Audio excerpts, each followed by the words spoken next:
I felt run down and thought I just caught a flu or something from the kids that I was working with in the classroom.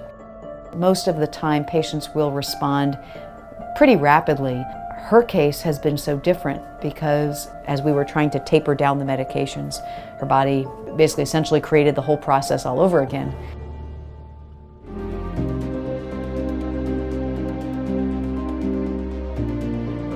A skin finding may actually be the sign of internal pathology. I'm here to reveal it as your SkinTellAgent.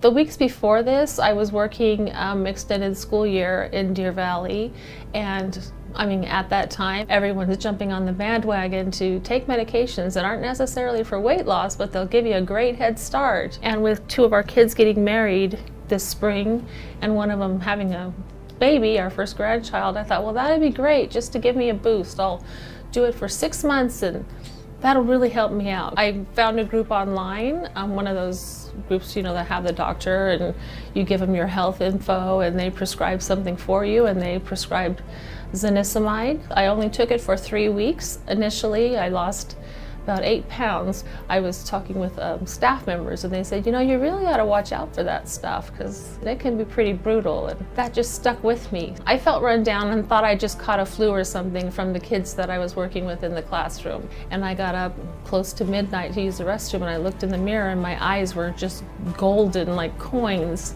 which terrified me. After that, these little dots started popping up everywhere, and I wasn't sure what they were. They progressively got worse, and the liver doctor said I need to go have a biopsy. The moment I walked in, he said, "What are you doing here? You need to go to the hospital."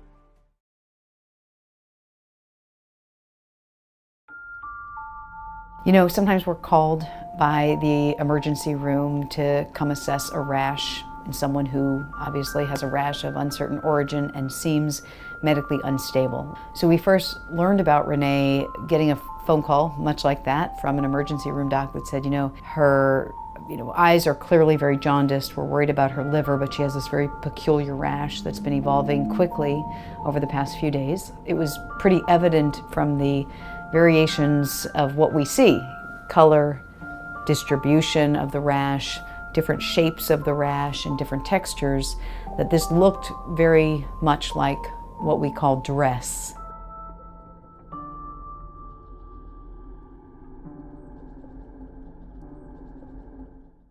The role reversal has been because she's always been my helper going into this. And again, we've been married for 5, together for 8, but her having to learn how to take care of me and now me having to learn how to take care of her, it's been a struggle. When she mentioned our trip to Utah and having 2 of us that are disabled per se, it was a struggle. DRESS stands for a lot of syllables, drug reaction with eosinophilia and systemic symptoms. And what the systemic symptoms really mean are that this particular drug-related injury that we see on the skin in this given pattern poses grave risk for a tremendous amount of toxicity to the liver and additional toxicity at times to other organs like the kidneys and the heart. Because it's been very challenging for us to resolve this on the medical side. We're not getting you there. We're trying. And not for lack of using all the right resources, it's just for whatever reason this drug and what it's done inside your body has been very difficult to recover from. Yes. As I recall, after the last discharge, you were tapering off of some steroid medicines called prednisone and doing okay until a few weeks ago.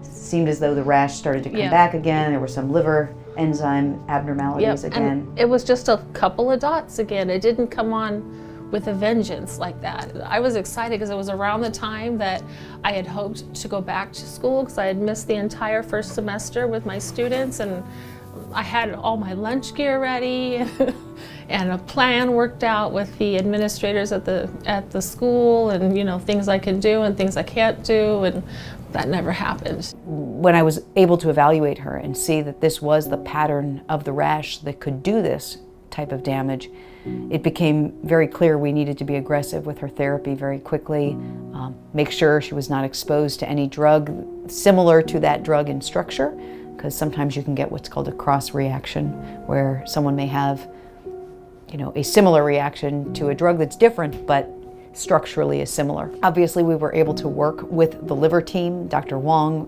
leading that team at the institution to try to make sure that we were very careful about inducing further damage to her liver, but being very aggressive at the same time to make sure we could save her liver.